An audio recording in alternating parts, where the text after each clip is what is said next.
ថ្ងៃនេះជាថ្ងៃទី127ហើយដែលវីរៈកងទ័ពកម្ពុជាចំនួន18រូបត្រូវបានចាប់ខ្លួននិងដាក់ឲ្យស្ថិតក្រោមការឃុំគ្រងរបស់យោធាថៃកម្ពុជាអំពាវនាវឲ្យភាគីថៃគោរពឲ្យបានម៉ឺងម៉ាត់ស្មោះត្រង់និងដោយសុឆន្ទៈពិតប្រាកដនៅសេចក្តីថ្លែងការណ៍រួមស្តីពីកិច្ចព្រមព្រៀងសន្តិភាពរវាងកម្ពុជានិងថៃត្រង់កថាខណ្ឌទី5បានគូបញ្ជាក់ថាភាគីថៃត្រូវដោះលែងយោធិនទាំង18នាក់របស់កម្ពុជាជាបន្ទាន់ដោយមិនបង្អែបង្អង់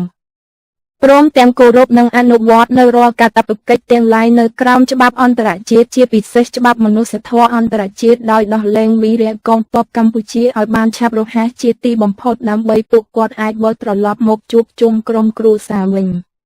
ប្រកបដោយសុខសុវត្ថិភាពសូមគូបញ្ជាក់ផងដែរថារាជរដ្ឋាភិបាលកម្ពុជាបាននឹងកំពុងធ្វើការយ៉ាងសស្រាក់សស្រាមឥតឈប់ឈរដោយបានប្រើប្រាស់គ្រប់មធ្យោបាយនិងយន្តការដោះស្រាយទាំងអស់ដើម្បីទាមទារឲ្យភាគីថៃដោះលែងវីរៈកងទ័ពរបស់យើងទាំង18នាក់នោះឲ្យបានឆាប់រហ័សជាទីបំផុតនិងដោយសុខសុវត្ថិភាពរាជរដ្ឋាភិបាលក្រសួងការពារជាតិនិងកងយោធពលខេមរភូមិន្ទមិនដែលបោះបង់កងទ័ពរបស់យើងណាម្នាក់ចោលនោះឡើយមិនថាក្នុងកាលៈទេសៈណាក៏ដោយបញ្ជាទិញកុំព្យូទ័រពីភឿនទទួលបានឱកាសការងារកុំព្យូទ័ររៀនតាមអនឡាញដោយឥតគិតថ្លៃចាប់ពីកម្រិតមូលដ្ឋានដល់កម្រិតខ្ពស់នៃកុំព្យូទ័រវិទ្យាសាស្ត្រ Order a computer from phone 092 345 959. Get a computer job opportunity. Learn online for free. From basic to advanced level of science computer. អំពីប្រាសាទព្រះវិហារនិងព្រឹត្តិការណ៍សំខាន់17ចំណុចគប្បីចងចាំស្ថិតនៅភាគខាងជើងប្រទេសកម្ពុជាក្នុងភូមិសាស្ត្រឃុំស្រអែមស្រុកជាំខ្សាន្តខេត្តព្រះវិហារប្រាសាទដ៏ចំណាស់មួយដែលមានអាយុជាង1000ឆ្នាំ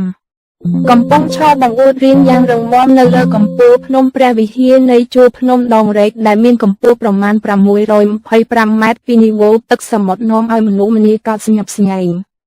ចាត់ទុកជាទីសក្ការៈនិងស្គាល់ច្បាស់ថាជាប្រាសាទព្រះវិហារដ៏ពិសិដ្ឋរបស់ខ្មែរគ្រប់ជំនាន់កាលសម័យអង្គរប្រាសាទព្រះវិហារគឺមានឈ្មោះដើមថាស្រីសុខាគិរីស្វារមានន័យថាជាម្ចាស់នៃកំពូលភ្នំហើយក៏ជាឈ្មោះនៅលឹងថ្មព្រះឥសូរដែលស្ដេចជំនាន់មុនយកទៅតម្កល់លើភ្នំនេះតាមការស្រាវជ្រាវពីឯកសារប្រវត្តិសាស្ត្រខ្មែរជាច្រើនប្រាសាទព្រះវិហារចាប់ផ្ដើមកសាងឡើងក្នុងរជ្ជកាលព្រះបាទសូរ្យវរ្ម័នទី1នៃគ្រិស្តសករាជឆ្នាំ889ធ្វើឡើងអំពីថ្មភក់នៅលើទីតាំងខ្ពស់មួយនៃជួរភ្នំដងរែកដែលកាលនោះគឺស្ថិតនៅចំកណ្ដាលនៃអតីតទឹកដីមហានគរខ្មែរ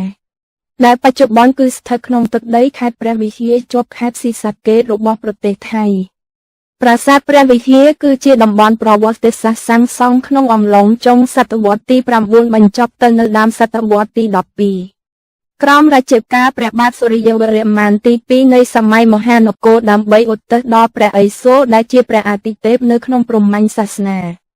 ជាបន្តយើងខ្ញុំសូមធ្វើការសង្ខេបពីព្រឹត្តិការណ៍និងការបរិច្ឆេទសំខាន់ដែលកុលបុត្រាបុត្រីកម្ពុជារដ្ឋាភិបាលចងចាំឲ្យបានច្បាស់ដូចខាងក្រោម1ឆ្នាំ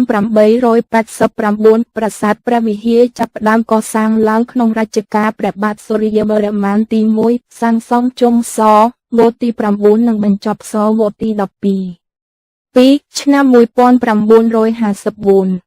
ប្រាសាទព្រះវិហាររងការឈ្លានពានដណ្ដើមចង់បានជាច្រើនលើកច្រើនសារពីសំណាក់ប្រទេសថៃហើយចំនួនរវាងថៃនិងកម្ពុជាចាប់តាមផ្ទុះឡើងខ្លាំង3ថ្ងៃទី6ខែតុលាឆ្នាំ1959កម្ពុជាដាក់ពាក្យបណ្ដឹងទៅតុលាការយុត្តិធម៌អន្តរជាតិក្រុងឡាអេដើម្បីស្នើសុំឲ្យតុលាការប្រគល់អធិបតេយ្យដែនដីប្រាសាទព្រះវិហារមកឲ្យកម្ពុជានិងទាមទារឲ្យថៃដកកងកម្លាំងប្រដាប់អាវុធរបស់ខ្លួនចេញពីតំបន់ប្រាសាទក្រោយការតវ៉ាតាមរយៈការទូតជាមួយថៃបរាជ័យ4ថ្ងៃទី8ខែធ្នូឆ្នាំ1959សារណារបស់កម្ពុជាត្រូវបានបញ្ជូនទៅដល់ដៃតុលាការតាមពេលកំណត់តែភាគីថៃវិញបែរជាបញ្ជូនពាក្យបណ្ដឹងមួយបដិសេធមិនទទួលស្គាល់សមត្ថកិច្ចរបស់តុលាការអន្តរជាតិក្នុងការជំនុំជម្រះបណ្ដឹងរបស់កម្ពុជា5ថ្ងៃទី10ដល់15ខែមេសាឆ្នាំ1960សវនរាជាសាធារណៈដើម្បីជំនុំជម្រះលើបណ្ដឹងជំទាស់របស់ភាគីថៃ 6 ថ្ងៃទី 26 ខែឧសភាឆ្នាំ 1961 តុលាការយុត្តិធម៌អន្តរជាតិក្រុងឡាអេបានច្រានចោលប៉ាន់តឹងជំទាស់របស់ភាគីថៃដោយប្រកាសជាសាធារណៈថាតុលាការមានសមត្ថកិច្ចពេញលេញក្នុងការដំណើរការអង្គជំនុំជម្រះលើបណ្ដឹងរបស់កម្ពុជា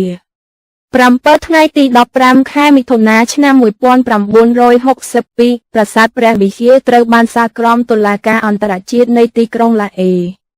បានសម្រេចឲ្យភាគីកម្ពុជាឈ្នះក្តីលើប្រាសាទព្រះវិហារលើភាគីថៃ8 ថ្ងៃទី 7 ខែកក្កដាឆ្នាំ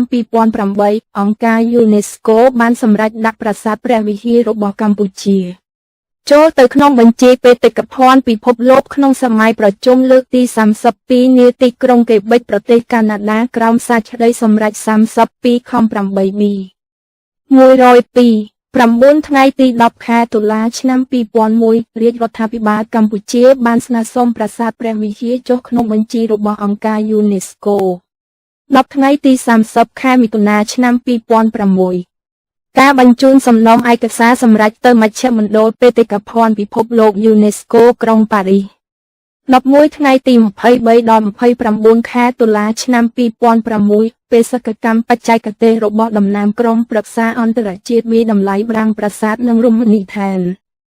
ICOMOL នៅតំបន់ប្រាសាទព្រះវិហារ12 ថ្ងៃទី 21 ខែមករាឆ្នាំ 2007 សេចក្តីយល់ព្រមលើសំណើចុះបញ្ជីដោយ ICOMOL 13 ថ្ងៃទី 23 ខែមិថុនាដល់ថ្ងៃទី 2 ខែកក្កដាឆ្នាំ 2007 កិច្ចប្រជុំលើកទី 31 របស់គណៈកម្មាធិការបេតិកភណ្ឌពិភពលោកនៅរីសឈើចក្រៃឈិចប្រទេសនូវែលសេឡង់14 ថ្ងៃទី 7 ខែកក្កដាឆ្នាំ 2008 ប្រាសាទព្រះវិហារត្រូវបានចុះបញ្ជីជាសម្បត្តិបេតិកភណ្ឌពិភពលោកក្នុងកិច្ចប្រជុំទី 32 របស់គណៈកម្មាធិការបេតិកភណ្ឌពិភពលោកនៃអង្គការ UNESCO នៅទីក្រុងកេបិចប្រទេសកាណាដា15 ថ្ងៃទី 15 ខែកក្កដាឆ្នាំ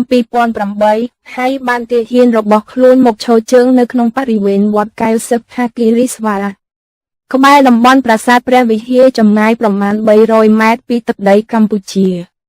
16 ថ្ងៃទី 11 ខែសីហាឆ្នាំ 2010 កម្ពុជាបានផ្ញើលិខិតទៅអង្គការសហប្រជាជាតិនៃក្រុងញូវយ៉កដើម្បីសូមអន្តរាគមន៍អង្គការសហប្រជាជាតិឲ្យមានយន្តកម្មអន្តរជាតិដើម្បីដោះស្រាយជម្លោះព្រំដែនខ្មែរថៃមុំជាប់ប្រាសាទព្រះវិហារថៃបានបង្កើតផែនទីជាឯកតោភាគីមានទំហំ 4.6 គីឡូម៉ែត្រការ៉េជាប់នឹងប្រាសាទព្រះវិហារថាជារបស់ខ្លួនផែនទីនេះខុសបញ្ច្រាស់ទាំងស្រុងពីសាលក្រមតុលាការអន្តរជាតិដែលមានន័យថាប្រាសាទព្រះវិហារស្ថិតលើទឹកដីខ្មែរនិងដែនអធិបតេយ្យភាពរបស់កម្ពុជា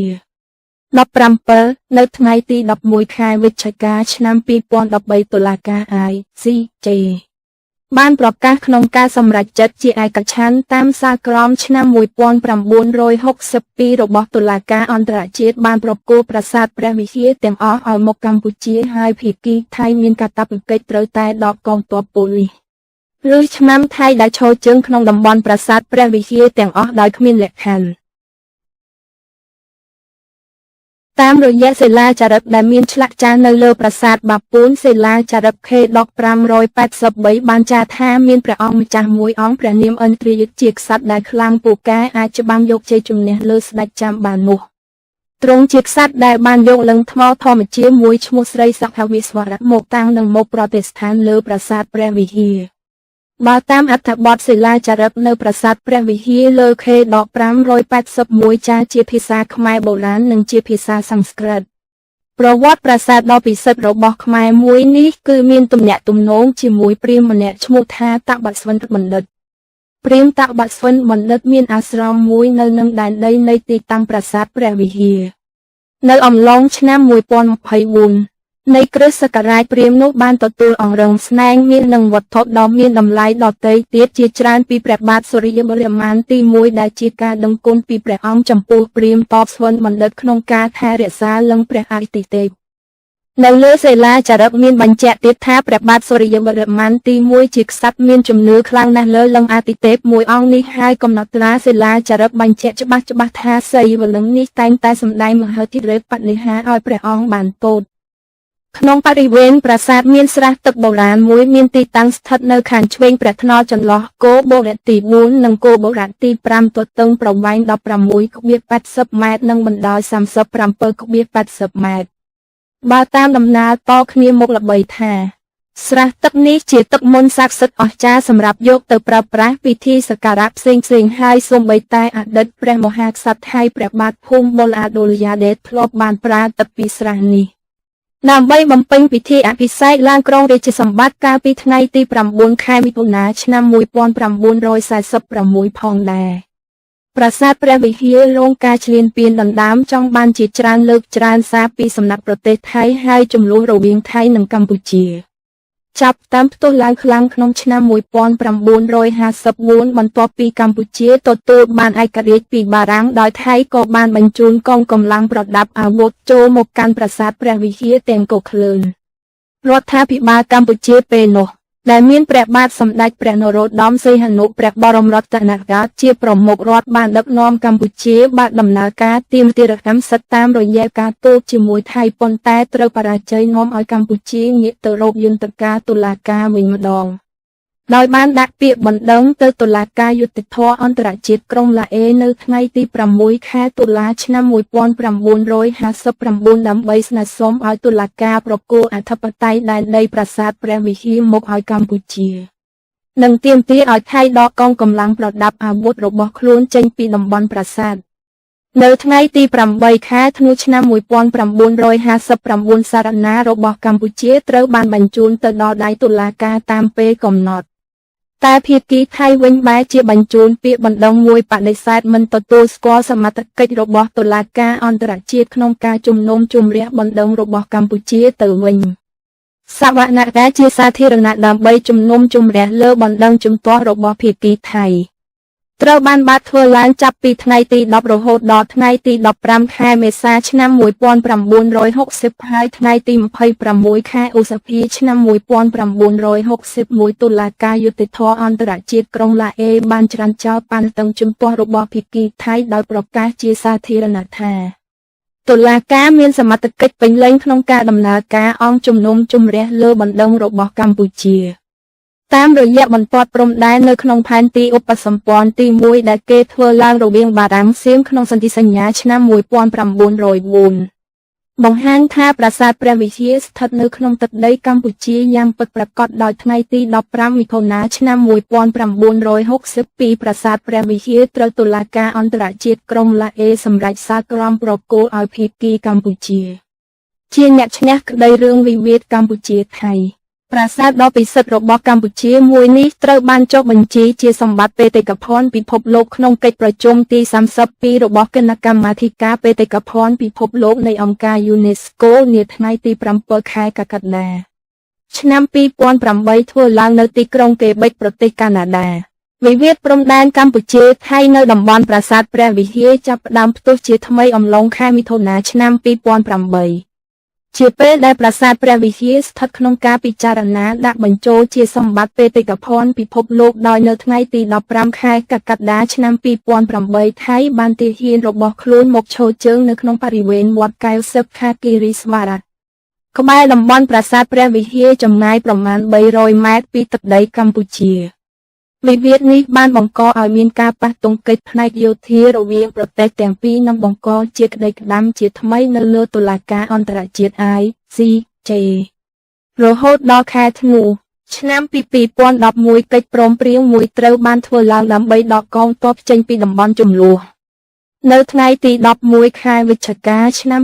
2013 តុលាការ ICJ បានប្រកាសក្នុងការសម្រេចចិត្តជាឯកច្ឆន្ទតាមសាលក្រមឆ្នាំ 1962